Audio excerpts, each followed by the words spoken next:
Hello students, today we will start with MBA subject code 202 quantitative analysis. Techniques, quantitative technique analysis. So first we will start with unit 3 transportation model. We have learned unit 1 also. So today we will start with unit 3.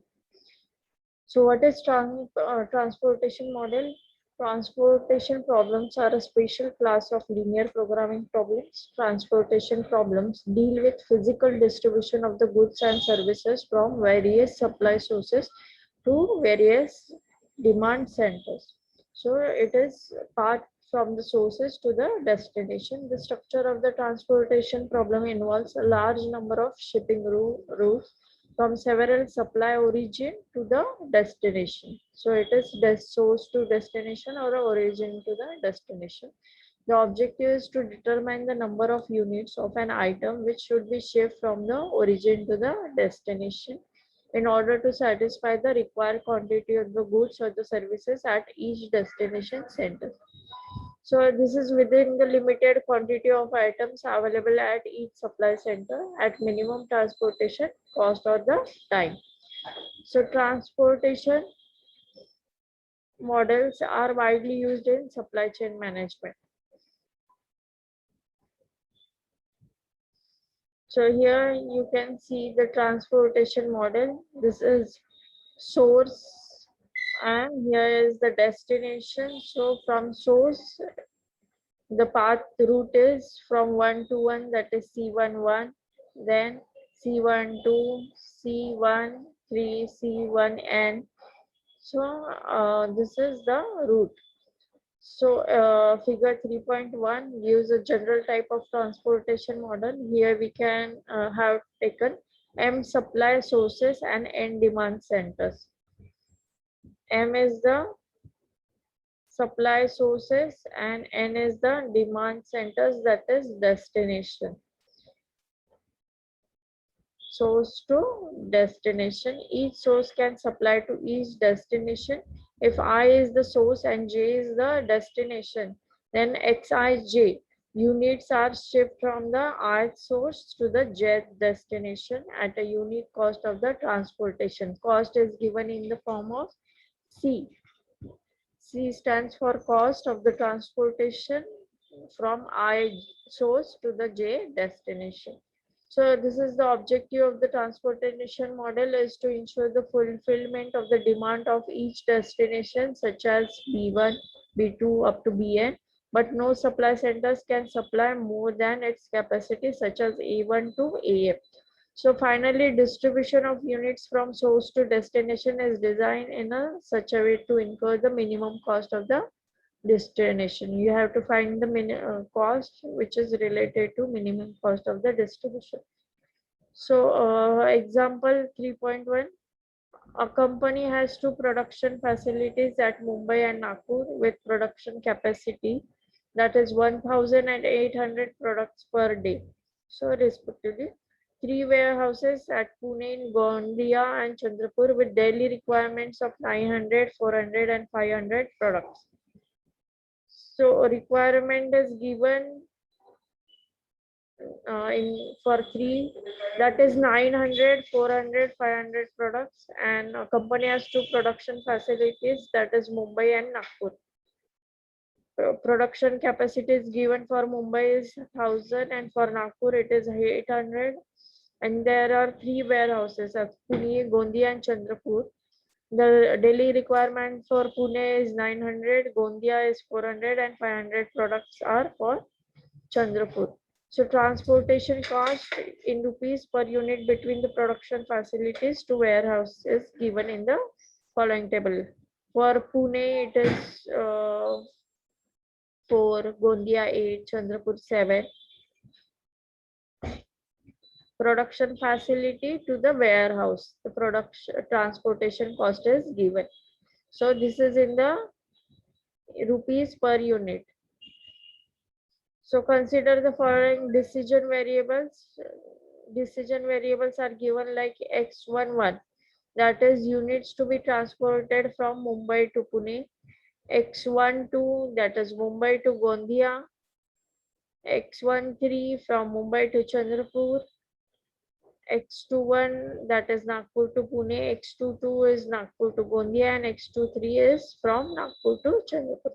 So objective function is minimize the cost. So we will take 4. Okay, here the given is transportation cost is 4 x11. Okay, this is x11 8, then x12 7, x13. So this is the first row we have completed. Then next is 6x21 6 4 plus 4x22 and 4x323. Okay, this is the equation. So subject to the constraint, capacity constraint is given x1, x12 and x13. Capacity constraint is given is 1000, right?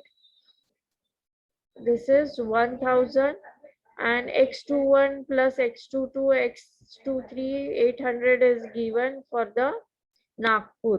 Okay, so this is the capacity constraint. Then requirement constraint is given 900, 400 and 500. Okay, requirement constraint is given. Requirement constraint for x1 x2. Okay, this is the requirement constraint, and first one is the capacity constraint. So the linear programming model can be solved by the simplex method. However, with the special structure of the constraint, we can solve the problem more conveniently using the transportation table. So here given we have listed the x11 is for Mumbai to Pune, Mumbai to Gondia, Mumbai to Chandrapur, then Nagpur to Pune, Nagpur to Gondia, Nagpur to Chandrapur. So this is x1, x21, x11. The constraints are given, and this is the supply 1000 for Mumbai, 8000 for Nagpur, and demand is given for respectively.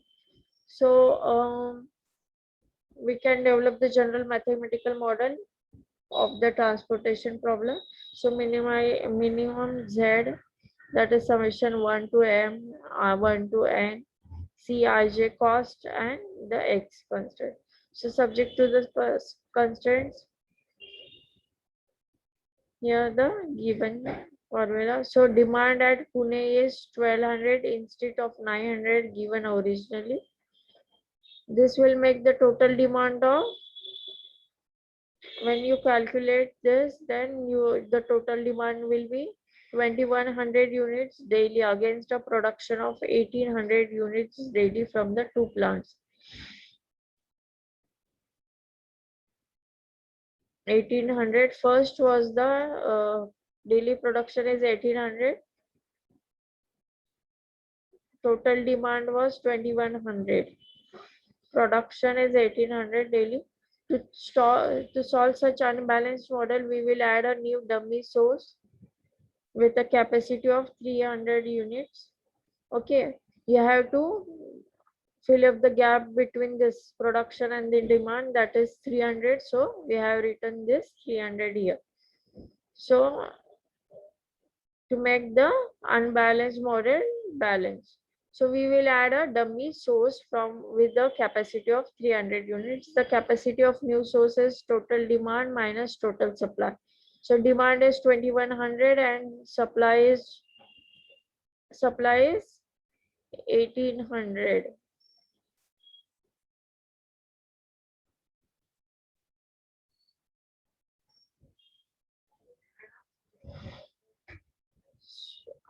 So if the supply available at both these plants are 1000 units daily, this will produce 2000 units daily against a total daily demand of 1800 units. This is also an unbalanced problem. We will add a new column destination with a supply requirement of 200 units. Demand of the new destination is total supply minus total demand.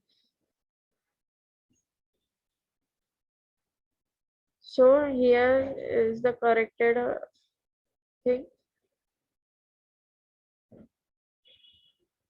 He added the dummy destination column with 200 units.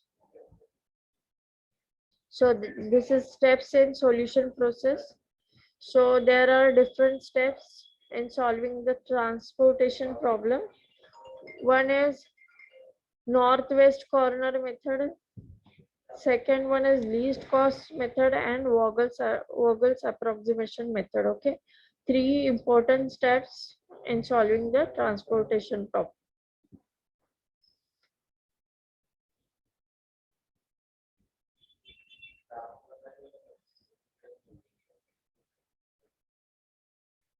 One is initial basic feasible solution. The IBFS, that is, any feasible solution must satisfy all the supply and demand conditions.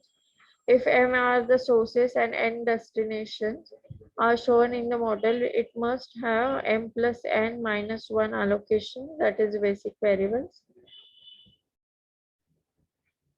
So first we will see the northwest corner method, that is NC method is the simplest method to get a starting solution. However, it cannot provide a high quality starting solution.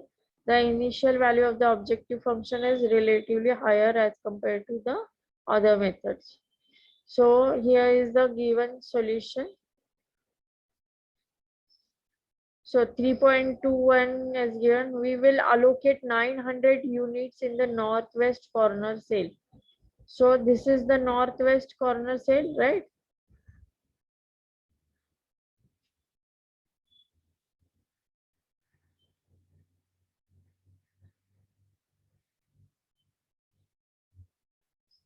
So here you can see the northwest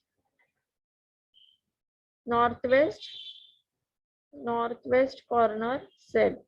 So 900 unit is allocated here. This will complete allocation of column 1 and supply from row 1 is reduced to 100 units only. So 900 we have allocated, so it is reduced by 100 units. This is shown in table 3.2a. Now we will cross the column of zero demand. Okay, zero demand.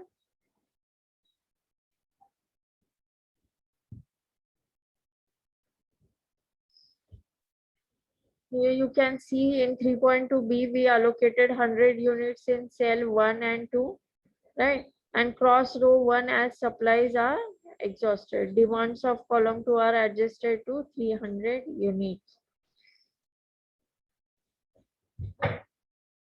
Moving in this table 3.2c gives complete allocation, also path of making this allocation. Check that only 4 cells are allocated. Applying the rule of M plus N minus 1, that is 3 plus N, that is 2, minus 1 equals to 4, the current allocation is feasible 1. So here the cost of the allocation is calculated. So 900 into 4, here you can see 900 into 4, 8 into 100 plus 300 into 4 plus 3 into 500. So this will give the cost as 7100. Next is least cost method. The quality of the solution with LC, that is method, is better than the solution with northwest corner method. The method starts with assigning as much as possible to the cell with the smallest unit cost.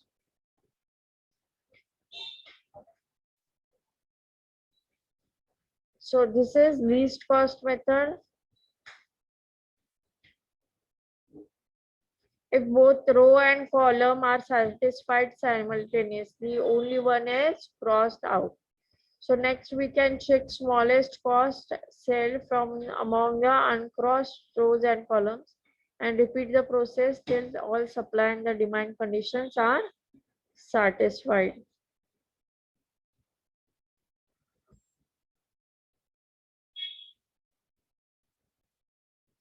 So here we have allocated to the cell 2 3, that is 500 units. Supply from, we have to adjust the supply from the row to 300 units. Now it was tied between cell 1 1 and 2 2, as both these cells have same unit of transportation cost, that is 4. So we arbitrarily allocated to cell 2 2, and process was completed in 4 allocation. The associated cost of this allocation is 7100.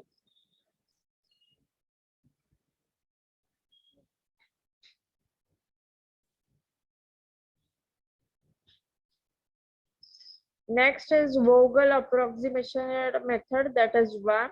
So VAM is an improved method to get the starting solution. It normally produces best quality of starting solution. In this method, each allocation is made on the basis of the opportunity or the penalty cost that would have been occurred if the allocation in certain cells with minimum unit transportation cost was missed. So the procedure is to calculate row and column penalties.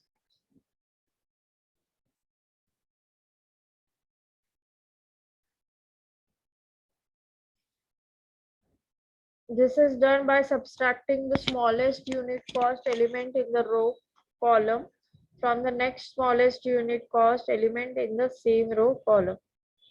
Select the largest penalty in rows or the columns.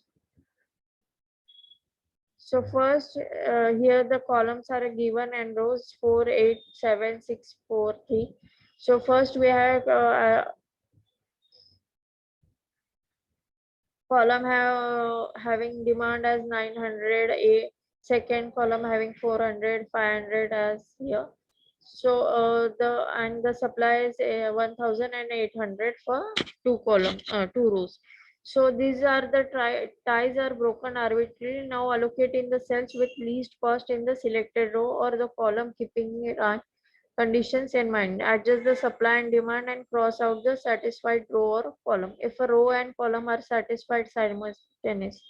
So only one of the two is crossed out and the remaining size column is assigned 0 supply demand. So here you can check the 6 is biggest number, you have to subtract the smallest one from it. So penalty is 2, column penalty 8 minus 4, the penalty is 4, and 7 minus 3, the penalty is 4. Here you can check the first smallest number, you have to subtract from second biggest number, so that is penalty is 3, and here 4 minus 3, that is penalty is 1. Now as the penalty is calculated, and here from largest one the penalty is calculated.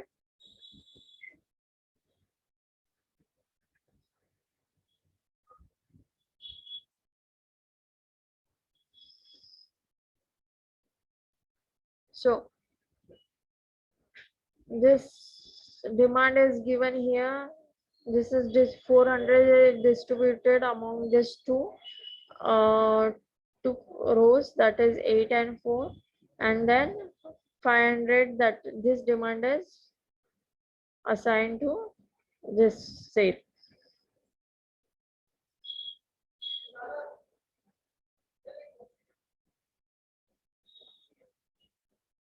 So this is the steps how the Vogel approximation is calculated. First, you have to calculate the row or column penalties, then select the largest penalty in rows or in the columns. Okay, this is the steps is given. Next is methods of multipliers for optimality test. So once we are starting feasible solution is obtained, we now test it for optimality. So first we have to determine the entering variable from among the current non-basic variables that can improve the cost of the solution. If the optimality condition is satisfied, stop, otherwise go to the step 2. So if there is an entering variable, then we determine the leaving variable with using the simplex feasibility conditions. Here the supply is given 14 for demand as given.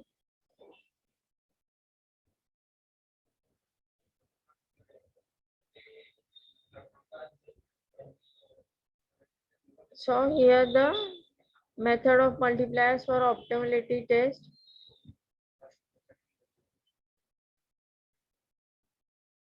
Is given. So there are basic variables. We have seen the x11, x12, x22, x23, and x33.